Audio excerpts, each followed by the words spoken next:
আসসালামু আলাইকুম, hello viewers, নিয়ে আসলাম নতুন আরেকটা রেসিপি আপনাদের জন্য। এখানে দেখতে পাচ্ছেন ডিম বোনা। এভাবে ডিম বোনা করলে আপনার প্লাস হচ্ছে আপনার বাচ্চারা থেকে শুরু করে বড়রা ছেটেপটে খাবে। তো এখানে হচ্ছে আমি 3টা ডিম, বড় বড় ডিম দেখতে পাচ্ছেন, আমি সিদ্ধ করে নিচ্ছি। তো আমার সিদ্ধ করে নেওয়া হয়ে গেলে হচ্ছে আমি রান্নার প্রসেসে চলে যাব। এখানে হচ্ছে আমি পেঁয়াজগুলো বেটে নিয়েছি, লং এলাচ এগুলো বেটে নিয়েছি পাটায়। তো হচ্ছে আমার বেটে নেওয়া হয়ে যাচ্ছে, এই সবগুলো আমি বেটে নিয়েছি উপকরণ। এখন হচ্ছে আমি রান্নায় চলে যাব। এখানে হচ্ছে আপনাদের জাস্ট দেখিয়ে নিচ্ছি। তো এখন হচ্ছে আমি লবণ এবং হলুদ দিয়ে মাখিয়ে আমি জাস্ট তেল দিয়ে প্যানের মধ্যে আমি এগুলোকে একটু ভেজে নেব। তো আমার ভেজে নেওয়া হয়ে যাচ্ছে, দেখেন আমি কি সুন্দরভাবে আমি ভেজে নিয়েছি।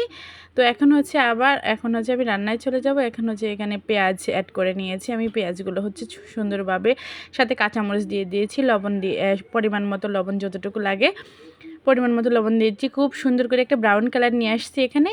তো এখন হচ্ছে আমি সেই আদা রসুন বাটাটা অ্যাড করে দিলাম, আর হচ্ছে পেঁয়াজ বাটাটাও এখানে অ্যাড করে দিয়েছি।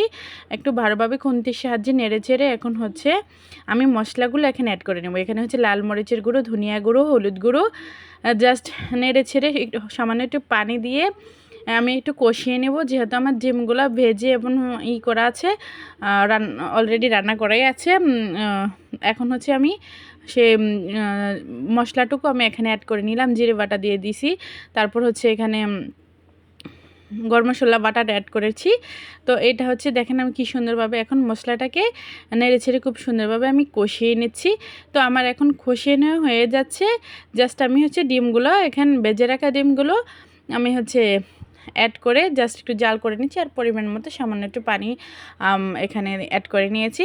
সো এখন হচ্ছে আমি ভালোভাবে সুন্দর করে রান্না করে জাল করে অ্যান্ড দেন দেখবেন কি সুন্দর আমার একটা কালার চলে আসছে। এখন ইতিমধ্যে হচ্ছে আমার তরকারিটা হয়ে গেছে। আপনারা এই প্রসেসে বাসায় রান্না করে খেলে খুবই ভালো লাগবে।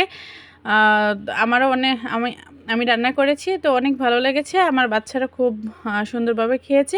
আশা করছি আপনাদের আজকের মতো এখানেই ভালো থাকবেন সবাই। ধন্যবাদ।